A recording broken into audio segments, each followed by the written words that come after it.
మీ business ఏదైనా మీ ఊర్లో promotion చేయాలంటే అది సుమన్ టీవీతోనే సాధ్యం. ఇప్పుడే సంప్రదించండి. 2024 శ్రీవారి సాలకట్ల బ్రహ్మోత్సవాలు అక్టోబర్ 4 అంటే రేపటి నుంచి 12వ తారీఖు దాకా జరుగుతాయి. దీంట్లో ప్రతిరోజు వాహన సేవలు ఉంటాయి. ఉదయం వాహన సేవలు 2 రోజులు తప్ప వాహన సేవల కార్యక్రమం అంతా కూడా ఉదయం 8 గంటల నుంచి 10 గంటల దాకా ఉంటుంది. రాత్రి వాహన సేవలు 7 గంటల నుంచి 9 గంటల దాకా జరుగుతాయి. కాకపోతే 2 రోజులు మాత్రం 4వ తారీఖున పెద్ద శేష వాహనం రాత్రి 9 గంటలకు, గరుడ వాహనం 6:30కు ప్రారంభమవుతుంది. అలానే ఈ వాహన సేవల్లో అతి ముఖ్యమైనది ఎక్కువగా భక్తులు సందర్శించుకోవడానికి వీక్షించడానికి వచ్చే రోజు గరుడ సేవ రోజు. గరుడ సేవ అక్టోబర్ 8వ తారీఖున జరుగుతుంది. మొత్తం 16 వాహనాల్లో స్వామివారు భక్తులకు దర్శనమిస్తారు. టీటీడీ తరపు నుంచి ఈ బ్రహ్మోత్సవాలు వైభవంగా చేయడానికి అన్ని ఏర్పాట్లు చేశాము. అలాగే టీటీడీ ఎప్పుడు కూడా పోయినసారి చేసిన కార్యక్రమాన్ని దృష్టిలో పెట్టుకొని వాటి అనుభవాలని పరిగణలోకి తీసుకుని ఈసారి ఎలా చేయాలి, మెరుగ్గా చేయాలి అనే దాని మీద చర్చించి ఒక కార్యక్రమము గతం కన్నా మెరుగ్గా చేయడానికి చేస్తాము. అదేవిధంగా స్వామివారిని దర్శించుకోవడానికి అలాగే వాహన సేవలు వీక్షించడానికి వచ్చిన భక్తులందరూ కూడా సంతృప్తికరంగా చేయాలి, దర్శనం ఇప్పించాలి, వీక్షించడానికి ఏర్పాట్లన్నీ చేయాలి అనే ఉద్దేశంతో ఇవన్నీ కూడా చేయడం జరిగింది. భక్తులకు అన్నప్రసాదాల దగ్గర నుంచి, వసతి దగ్గర నుంచి, సెక్యూరిటీ, అలాగే శానిటేషను, ఇవన్నీ కూడా ఏర్పాట్లు బాగా చేయడం జరిగింది. ఎక్కడా కూడా ఎవరికి ఇబ్బంది లేకుండా మేము ప్రయత్నిస్తాము. ఈ సందర్భంగా వివిధ శాఖల ద్వారా చేసిన ఏర్పాట్లు అనేవి బ్రీఫ్గా మీకు తెలియజేస్తాను.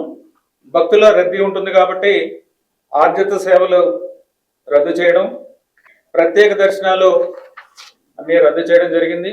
బ్రేక్ దర్శనాలు కూడా ఎక్సెప్ట్ ప్రోటోకాల్ దర్శనం మిగిలినవి కూడా రద్దు చేయడం జరిగింది. ఎస్ఈడి టోకెన్స్ 1,32,000 ఇవ్వడం జరిగింది. సర్వదర్శనం టోకెన్లు 24,000 రోజు కూడా ఇవ్వడం జరుగుతుంది. అలాగే అంగ ప్రదక్షిణ టోకెన్లు కూడా రద్దు చేయడం జరిగింది. లడ్డూ ప్రసాదాల వితరణకు సంబంధించి 7 లక్షల లడ్డూలు బఫర్ స్టాక్ లో పెట్టుకోవడం జరిగింది. అలాగే 11 అదనపు కౌంటర్లు కూడా పెట్టడం జరిగింది. అంటే మొత్తం 65 కౌంటర్ల ద్వారా భక్తులకు ఇబ్బంది లేకుండా లడ్డూల వితరణ జరుగుతుంది. అలాగే భద్రతకు సంబంధించి 1,250 మంది టీటీడీ సిబ్బంది అంటే విజిలెన్స్ సిబ్బంది, అలాగే 3,900 మంది పోలీసు సిబ్బంది కూడా దీంట్లో పాల్గొంటున్నారు. అలాగే సీసీ కెమెరాల ద్వారా ఈ ఏర్పాట్లన్నీ కూడా ఎక్కడైనా ఏమైనా ఇబ్బంది ఉంటే వాటిని పర్యవేక్షించడం కంట్రోల్ రూమ్ ద్వారా ఇవన్నీ కూడా చేయడం జరుగుతుంది. హోంగార్డులు, అలాగే ఎన్సీసీ విద్యార్థులు, ఎన్డీఆర్ఎఫ్, ఎస్డీఆర్ఎఫ్, గజ ఈతగాళ్ళు వీళ్ళందరూ కూడా ఈ కార్యక్రమంలో పాల్గొంటున్నారు. సెక్యూరిటీ పరంగా. తర్వాత లగేజ్ కౌంటర్స్ కూడా పెట్టడం జరిగింది. అలాగే పార్కింగ్కి సంబంధించి భక్తులకు ఇబ్బంది కలగకుండా ముఖ్యంగా గరుడ సేవ రోజు 24 ప్రాంతాల్లో తిరుమలలో సుమారుగా 4,000 వెహికల్స్కి పార్కింగ్ ఏర్పాటు చేయడం జరిగింది. అలాగే తిరుపతిలో అలిపిరి చెక్ పాయింట్ శ్రీవారి మెట్ట దగ్గర 6,000 వాహనాలకు సరిపడా పార్కింగ్ కూడా ఏర్పాటు చేయడం జరిగింది. అలాగే వసతికి సంబంధించి పిఎస్సి 1, 2, 3, 4 లాకర్ల ద్వారా 6,700 లాకర్ల ద్వారా సుమారుగా 80,000 మందికి ఈ సౌకర్యం కలిగజేయడానికి ఏర్పాట్లు చేయడం జరిగింది. అలాగే సామాన్య భక్తులకి అలాగే విఐపి ఏరియాలో మొత్తంగా 7,500 గదులు సుమారుగా 40,000 మందికి బస చేసే విధంగా ఏర్పాటు చేయడం జరిగింది. పారిశుద్ధ్యానికి సంబంధించి మామూలుగా ఉన్న 200 టాయిలెట్స్తో పాటు అదనంగా 100 టాయిలెట్స్ పెట్టడం, అదనంగా సిబ్బందిని పెట్టడం, అదనంగా సూపర్వైజరీ ఆఫీసర్స్ని కూడా పెట్టడం జరిగింది. అదనంగా 600 మందిని పారిశుద్ధ్య సిబ్బందిని పెట్టడం జరిగింది.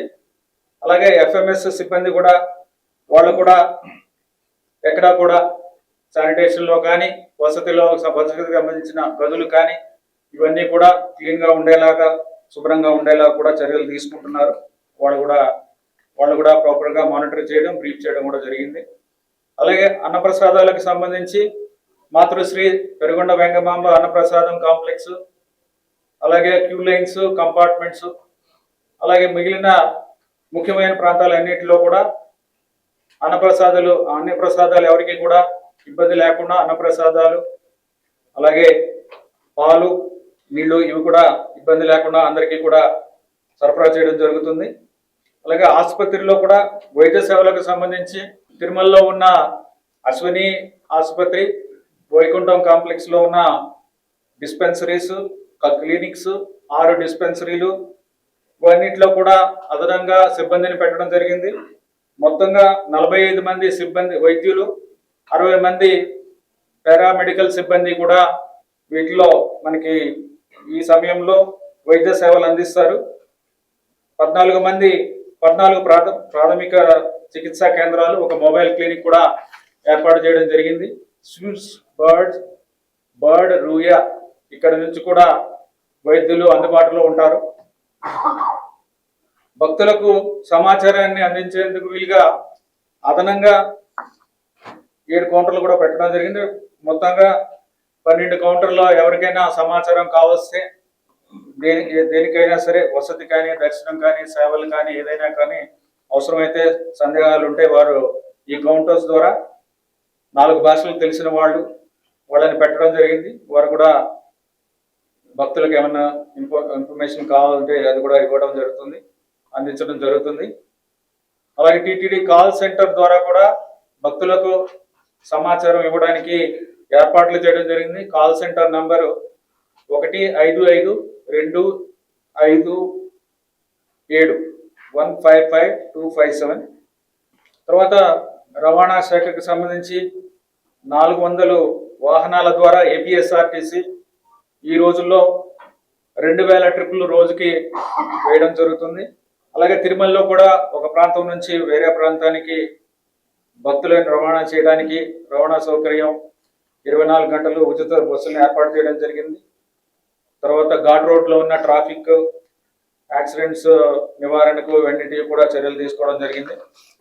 అలాగే హిందూ ధార్మిక ప్రాజెక్ట్స్ తరపు నుంచి అన్నమాచార్య ప్రాజెక్టు, దాసరాజ్య ప్రాజెక్టు ఇవన్నీ కలిపి 21 రాష్ట్రాల నుంచి కళా బృందాలు పాల్గొంటున్నాయి. మొత్తం 160 బృందాలు రానున్నాయి. వీరందరూ కూడా ఆధ్యాత్మిక, ధార్మిక కార్యక్రమాలు, సాంస్కృతిక కార్యక్రమాలు చేస్తారు.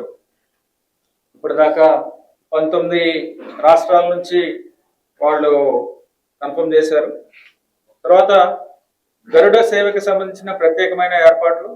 గరుడ సేవల్లో సుమారుగా 3.5 లక్షల మంది వస్తారని మేము అంచనా వేస్తున్నాము. గరుడ సేవ రోజు అంటే అక్టోబర్ 8వ తారీఖున గరుడ సేవ సాయంత్రం 6:30 నుంచి 11 గంటల దాకా ఉంటుంది. దీంట్లో దాదాపుగా 2 లక్షల మంది గ్యాలరీలో ఉండడానికి అవకాశం ఉంది. అలాగే గరుడ సేవ రోజు inner ring road, outer ring రోడ్లో వేచి ఉండే భక్తులకు సుపదం, సౌత్ వెస్ట్ కార్నర్, గోవింద నిలయం, north west gate, north east gate ద్వారా దర్శనానికి అనుమతి కూడా ఇవ్వడం జరుగుతుంది. గరుడ సేవ రోజు 24 గంటల పాటు ఘాట్ రోడ్డు, అలాగే కాలినడక రూట్లు కూడా ఓపెన్ చేసి ఉంచడం జరుగుతుంది. ద్విచక్ర వాహనాలని 7వ తారీఖు 9 గంటల నుంచి 9వ తారీఖు 6 గంటల దాకా, ఉదయం 6 గంటల దాకా రద్దు చేయడం జరిగింది.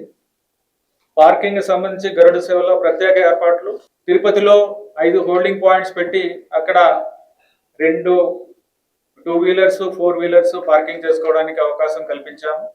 అక్కడి నుంచి ఏపీఎస్ఆర్టీసీ బస్సుల ద్వారా వాళ్ళు పైకి రావచ్చు, భక్తులు పైకి రావచ్చు. మొత్తం ఆ రోజు 3000 ట్రిప్పులు చేయడం జరుగుతుంది 410 వెహికల్స్ ద్వారా. ఆ రోజు మాతృశ్రీ తరిగొండ వెంగమాంబ అన్నప్రసాదం భవనంలో ఉదయం 7 నుంచి రాత్రి 1 గంట వరకు అన్నప్రసాదం అందించడం జరుగుతుంది. చక్ర స్నానం రోజు ఆ రోజు ఎక్కువ మంది పుణ్య స్నానాలు చేయడానికి వస్తూ ఉంటారు కాబట్టి ఆ రోజు ప్రత్యేకంగా సెక్యూరిటీకి సంబంధించి అరేంజ్మెంట్స్ చేయడం జరిగింది. భక్తుల భద్రత కోసం గజ ఈతగాళ్లు, ఎన్డీఆర్ఎఫ్, ఎస్డీఆర్ఎఫ్ బృందాలు, బోట్లను కూడా అందుబాటులో ఉంచడం జరిగింది. అలాగే పోయినసారితో చూస్తే ఏ విధంగా ఏర్పాట్లు కొన్ని విషయాల్లో మెరుగ్గా ఉండబోతున్నాయి అనేది మీకు తెలియజేస్తున్నాం. శ్రీవారి సేవకుల్లోనే పోయిన సంవత్సరం 3000 మందిని ఉపయోగించడం జరిగింది. ఈసారి 4000 మంది సేవలను అందిస్తున్నారు. అలాగే ఎల్ఈడి స్క్రీన్స్ 28 స్క్రీన్స్ అన్ని రోజుల్లో కూడా ఉపయోగించడం జరుగుతుంది. పోయినసారి 3 రోజులు చేయడం జరిగిందని తెలిసింది. అలాగే కల్చరల్ టీమ్స్, వివిధ రాష్ట్రాల నుంచి వచ్చిన టీమ్స్ సాంస్కృతిక కార్యక్రమాలకు సంబంధించి 12 రాష్ట్రాల నుంచి పోయిన సంవత్సరం వస్తే ఈసారి 21 రాష్ట్రాలని అడగడం జరిగింది. 19 ఇప్పటిదాకా కన్ఫర్మేషన్ ఇవ్వడం జరిగింది. అలాగే పారిశుద్ధ్యానికి సంబంధించి పోయినసారి అదనంగా 267 సిబ్బందిని వినియోగిస్తే ఈసారి 595 మంది సిబ్బందిని ఉపయోగిస్తున్నాము. గ్యాలరీలో ప్రత్యేకంగా అంటే వచ్చిన ఫీడ్బ్యాక్ని బట్టి ఎక్కువగా పెట్టడం అవసరం ఉందని చెప్తే మనకి పోయిన సంవత్సరం కన్నా 11 అధికంగా పెడుతున్నాము. టాయిలెట్స్ 87 సీట్స్ లాస్ట్ టైం పెడితే ఈసారి 98 పెడుతున్నాము. అలాగే సూపర్విజన్ స్టాఫ్ ఇంతమంది స్టాఫ్ పెట్టుకున్న తర్వాత ప్రాపర్గా సూపర్విజన్ లేకపోతే దానివల్ల ఉపయోగం ఉండదు కాబట్టి పోయినసారి 8 మందిని ఉపయోగిస్తే ఈసారి 49 మందిని సూపర్వైజర్ స్టాఫ్ని ఉపయోగిస్తున్నాము. అలాగే అన్నదానానికి సంబంధించి పోయినసారి 8,43,000 పోర్షన్స్ చేస్తే ఈసారి 11,43,000 పోర్షన్స్ చేయాలని నిర్ణయం తీసుకున్నాము. ఈ విధంగానే అరేంజ్మెంట్స్ కూడా చేసుకుంటున్నాం. ఫర్ ఎగ్జాంపుల్ పులిహార 1,75,000 చేస్తే లాస్ట్ టైం, ఈసారి 2 లక్షలు. అలాగే పాలు పోయినసారి 1,00,000 మందికి ఇస్తే ఈసారి 1,90,000కి ప్లాన్ చేసుకోవడం, ఇవన్నీ కూడా చేస్తున్నాము. అంటే ఎక్కడా కూడా ఇబ్బంది లేకుండా అన్నప్రసాదాల దగ్గర నుంచి ఎక్కడైనా సరే వారికి సంతృప్తికరంగా ఇవ్వాలనేది, సేవలు అందించాలనేది ముఖ్యమైన ఉద్దేశం. తర్వాత ముఖ్యమంత్రి గారి కార్యక్రమం 4వ తారీఖు, 5వ తారీఖున ఉంటుంది. 4వ తారీఖున రాష్ట్ర ప్రభుత్వం తరపు నుంచి పట్టు వస్త్రాలను స్వామివారికి ముఖ్యమంత్రి గారు సమర్పించడం జరుగుతుంది. దాని తర్వాత శ్రీవారిని దర్శించుకున్న తర్వాత రంగనాయకుల మండపంలో టిటిడి ముద్రించిన 2025వ సంవత్సరానికి సంబంధించిన డైరీలు, క్యాలెండర్లను కూడా రిలీజ్ చేస్తారు. తర్వాత ఈ క్యాలెండర్లో అక్టోబర్ 5 నుంచి తిరుపతిలో భక్తులందరికీ కూడా అందుబాటులో ఉండేలా ఏర్పాట్లు చేస్తున్నాము. అక్టోబర్ 2వ వారం నుంచి ఇతర ప్రాంతాల్లో కూడా అవి ఏర్పాటు చేయడం జరుగుతుంది. తర్వాత తొలి రోజు వాహనమైన పెద్ద శేష వాహనంలో పాల్గొంటారు. ఓపెనింగ్స్లో మొక్కులమాత కేంద్రీయ వంటశాలని ప్రారంభిస్తారు. పాంచజన్యం విశ్రాంతి భవనం వెనుక ఉంది. ఇది 13,45,00,000తో ఈ నూతనంగా నిర్మించడం జరిగింది. దీంట్లో ఆధునిక పరికరాలను ఇక్కడ ఏర్పాటు చేయడం జరిగింది. దీంట్లో మొత్తం 1,20,000 మందికి ఇక్కడ నుంచి రోజు ఆహారాన్ని తయారు చేయొచ్చు. దీంట్లో స్టీమ్ మీద,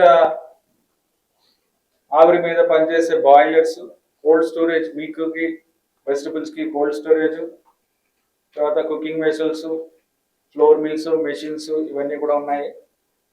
ఇది ఇప్పుడు పిఎస్సి 2లో ఉన్న చిన్న కిచెన్ పాతది అయిపోయింది. సో దాన్ని రిప్లేస్ చేసి ఇది కొత్తగా కట్టడం జరిగింది.